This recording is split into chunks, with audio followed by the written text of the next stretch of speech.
For the 18th consecutive year, the small fishing village of Ishigaki, Japan hosted the world's top triathletes for round 2 of the ITU World Cup Series.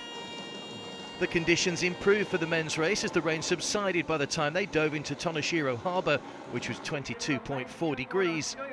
Only a few seconds separated the top men during the 1500-metre swim, but at the head of the field, Dan Wilson of Australia was pushing the pace, along with teammate Ryan Fisher, who was just on his heels. The slippery conditions added to the challenge on the bike course, which eventually broke the field into 3 distinct groups.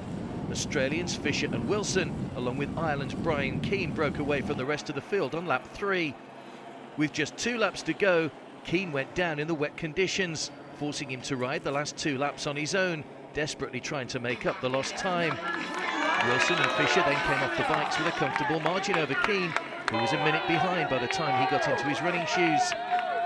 The large chase pack with France's Gregory Rouault and Japan's Yuichi Hasada were a further minute and a half behind Keane and desperate to get their bikes racked and out onto the run.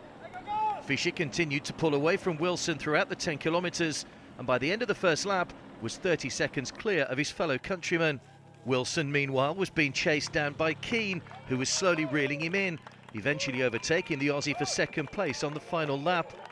Wilson tried to keep pace with Keane on the remaining 1.5 kilometres, but the Irishman proved to be too quick.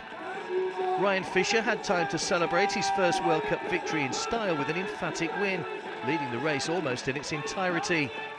Keane claimed his first World Cup medal despite crashing on the bike, with one of the grittiest performances so far this season. And Dan Wilson made a welcome return to the podium with the bronze. Definitely, winning any race sort of doesn't matter what level is, it's good, but yeah, to come here at a World Cup and like you said, it's my first one ever that I've won, so yeah, it's a huge confidence booster and first real race of the season, so it's a good way to kickstart it. Second podium you always got to be pleased with. It's my first World Cup podium, so fourth to Malulabar, kind of bit of messed that one up and felt I missed the podium there, so it's pretty sweet after a crash last week in Auckland to come back and get a second opportunity, crash again but still finish second. Try and stick with him for a sprint finish, but he was running really strongly and he was just a bit too strong over that last kilometre, so the elastic band broke, and but I'm really happy with the third place.